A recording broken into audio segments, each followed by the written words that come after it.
নমস্কার বন্ধুরা, আমি তোমাদের শ্রাবণী। আজকে দেখো একটা বোয়াল মাছ নিয়েছি। এটা বড় জাতেরই বোয়ালটা ছিল। এই বোয়ালটাকে আমি হাতে মাখা বোয়াল বানাবো। হাতে মাখা বোয়াল খেতে অসাধারণ লাগে। এই কাঁচা মাছের মধ্যে সব মশলা মিশিয়ে দেবো। তার জন্য দেখো টমেটো মাঝারি আকারে নিয়েছি, আর নিয়েছি লেবুর রসটা দেবো, আর কাঁচা লঙ্কা দুটো চিড়ে নিয়েছি। এবং বাকি কী কী দিচ্ছি সেটা তোমাদের দেখাই। প্রথমে নুন দিয়ে হলুদ দিয়ে ভালো করে এই মাছটা মাখিয়ে নিই। করে আমি মাছটা মাখিয়ে নিচ্ছি। এইবার আমি বাকি মশলাগুলো মেশাবো।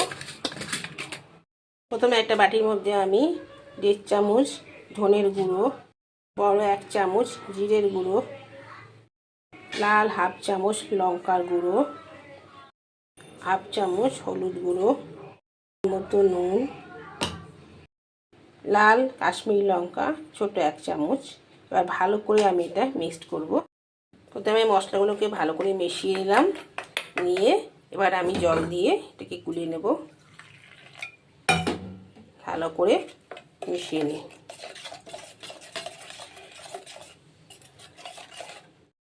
মাখিয়ে রাখা মাছের মধ্যে আমি এটা পুরো মিশিয়ে দেব।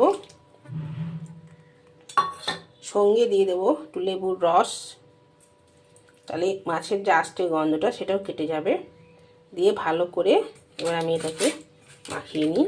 আমি একটু ঝোল রেখেছি কারণ মাছটা তো শুকাবে, আর এটা মশলাটা জল থাকে, এই জন্য আমি একটু মশলাটা পাতলাই করে নিয়েছিলাম। দিয়ে এদিকে তেলটা গরম হোক, তারপরে বসাবো। ওটাও দিয়ে দেবো এর মধ্যে।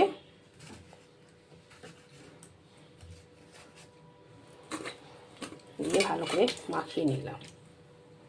দেবো অল্প করে তেল, কারণ ওখানে তেল দিয়ে আছে, একটু হালকা করে এবং কাঁচা তেল মিশিয়ে দেবো। দিয়ে মিশিয়ে নিই। এদিকে কড়াই বসিয়েছি, আমি একটু তেল দিলাম, তেলটা গরম হয়নি, গরম হয়ে গেছে। এবার আস্তে আস্তে এই মাছগুলোকে ছেড়ে দেবো। আস্তে আস্তে মাছগুলোকে বসিয়ে দিই।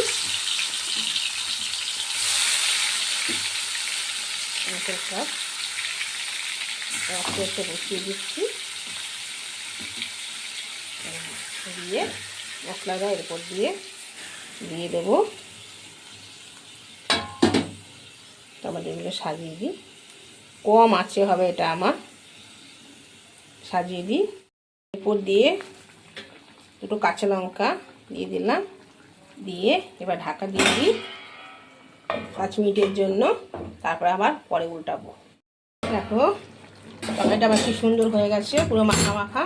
এবার আমি এরপর দিয়ে তো লেবু পাতা দিয়ে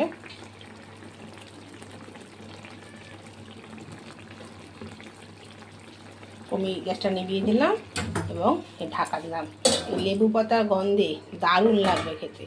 যাই হোক, তুমি এটার জন্য ঢাকা দিয়ে রাখি, তারপর দেখা। এইবার তরকারিটা আমার নামিয়ে নিই। দেখতে পাচ্ছ দারুণ একটা গন্ধ বেরিয়ে গেছে, লেবু পাতার গন্ধে, অসাধারণ গন্ধ। যাই হোক, এবার আমি উপর দিয়ে একটু সর্ষের তেল দিয়ে দিচ্ছি। ব্যাস কমপ্লিট হয়ে গেছে আমার হাতে মাখা বোয়াল। এই রেসিপিটা একবার তোমরা অবশ্যই ট্রাই করে দেখো, দারুণ লাগে খেতে। আর লেবু পাতার গন্ধ, লেবুর একটা সেন্টে, ওই আস্তে গন্ধটা তো থাকেই না। আর অসাধারণ। এইভাবে একটা খুব সহজভাবে, খুব সিম্পল, কোনো ঝামেলা নেই, রান্না করতে খুব বেশি সময় লাগে না। আর তুমি মাছগুলো দেখো কি সুন্দর সেদ্ধ হয়ে গেছে। দেখো মাছগুলো, দেখতেছো মাছগুলো একদম দারুণ হয়ে গেছে। যাই হোক, রান্নাটা করে অবশ্যই কমেন্ট করে জানাবে। আর ভালো লাগলে সাবস্ক্রাইব করে বেল আইকনটা প্রেস করতে ভুলো না। আর আমার সঙ্গে থেকো এবং পরবর্তী ভিডিওগুলো দেখো। সবাইকে দেখার জন্য ধন্যবাদ।